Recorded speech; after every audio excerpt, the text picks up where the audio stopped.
Ito, magandang topic. Misleading questions allowed? Question mark. Attorney Kapunan calls out a huge courtroom mistake. Pasok, Attorney Rene Bueno. Jolly Spaghetti! Ito, pagkatapos kay Attorney Contreras, Attorney kay Professor Contreras, dito naman tayo sa mas alam sa batas. Type something in. Attorney Rene Bueno. Buenos días, buenos tardes, mga amigos, mga amigas, sa aking mga kompanyeros at kompanyeras. Magandang araw po sa inyong lahat. Ako po ang inyong lingkod, si Attorney Rene Bueno. At ngayon po ay araw ng Miyerkules. Gabi na po dito sa Pilipinas. At patuloy ang pag-ulan. At Kaya nga, Attorney, ng tubig sa mga binabahang non-stop yung ulan, grabe. Okay, ang pag-uusapan po natin ay tungkol dito sa cross-examination. Sa impeachment trial kanina, no? Na kung saan ay itong si Attorney Ferrer mukhang pinipilipit ang rules of court. At kaya ito naman si Attorney Lorna Kapunan kanina ay mukhang nag-overheat ang ulo. At nagsabi na gusto niya na daw paluin itong si Attorney Ferrer dahil ay very obvious na may sinabi siyang hindi talaga tama at tumutugma sa ipinag-uutos ng Rules of Court of the Philippines. So, kasi during the cross-examination, nagbato ng mga misleading question itong si Attorney Ferrer na kung saan ito po ay hindi pinapayagan sa ilalim po ng ating Rules of Court. Okay, so ano ba yung cross-examination? Ang tanong sa atin. So, ililiwanagin natin. Ito pong cross-examination ay nangyayari pagkatapos magtestigo ng isang witness para sa sarili niyang kampo. Okay, so after the direct examination, papasok ang cross-examination. Ito yung turn naman ng kabilang panig para tanungin at pigain, no, yung testigo. So, cross-examination.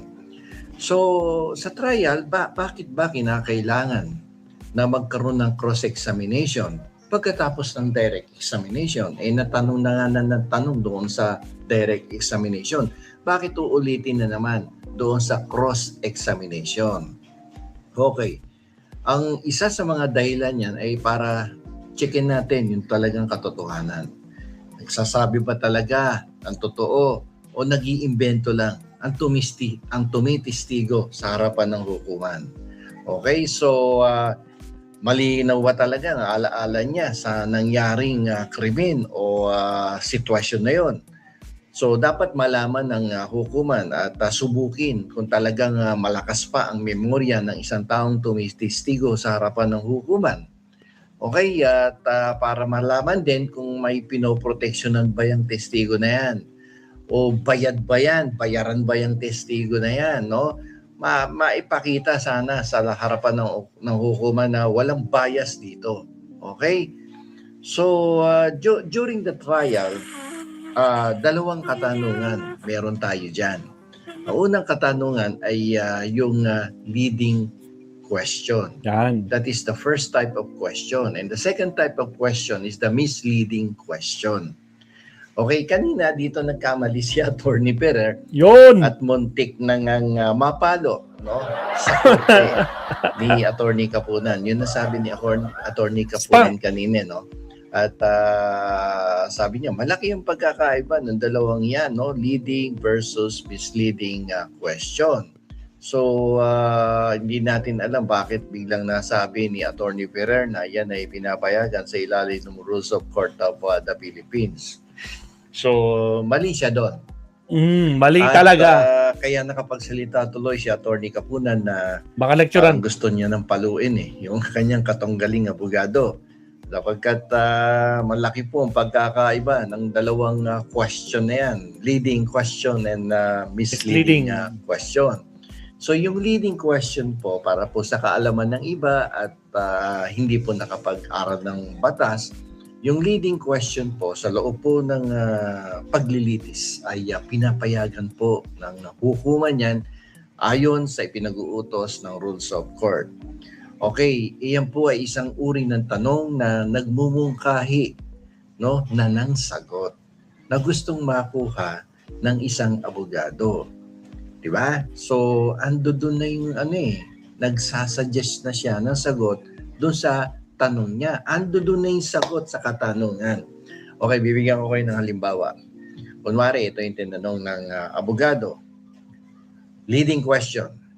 Ang sabi ng abogado sa testigo, Mr. Witness, hindi ba't nakita mong lumabas ang akusado noong gabi ng Biyernes? Diba? So, pwede yung ganyang klaseng tanong. That can be classified as a leading question. So, bakit pwede yan? Pinapayagan po ito, no, sa cross-examination para subukin kung magpapadala ang testigo sa mungkahi ng kabilang abogado, ng opposing lawyer. Okay? So, that is the leading question. So, what about the misleading question? Ang misleading question po ay strictly bawal po yan. So, kanina kaya may mga tumawa doon sa likuran. Yes, tama. Nagsitawanan silang lahat. Siguro lawyers din yun, no? Yung mga naka-Amerikana. Kasi, very obvious. Misleading question is not allowed. Okay, pero sabi ni Attorney Ferrer, that's allowed. Okay? So, kasi tanong ng mandaraya yan eh. Nag-a-assume ito ng isang bagay na hindi pa napapatunayan sa korte o nililin lang ang naunang sinabi ng testigo. So, hindi po pwede yan. Hindi uubra sa hukuman yan. Okay, bibigyan ko kayo ng halimbawa. Mari ganito ang sinabi o tinanong.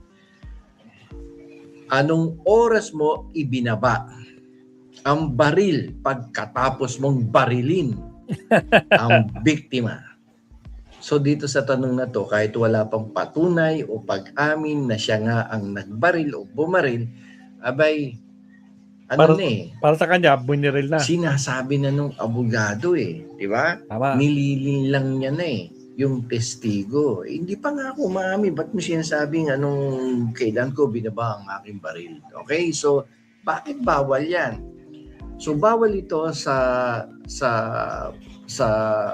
direct, sa cross, o kahit anong bahagi ng paglilitis dahil ang layunin nito ay linlangin ang testigo at gumawa ng maling record sa hukuman. Okay? Yun.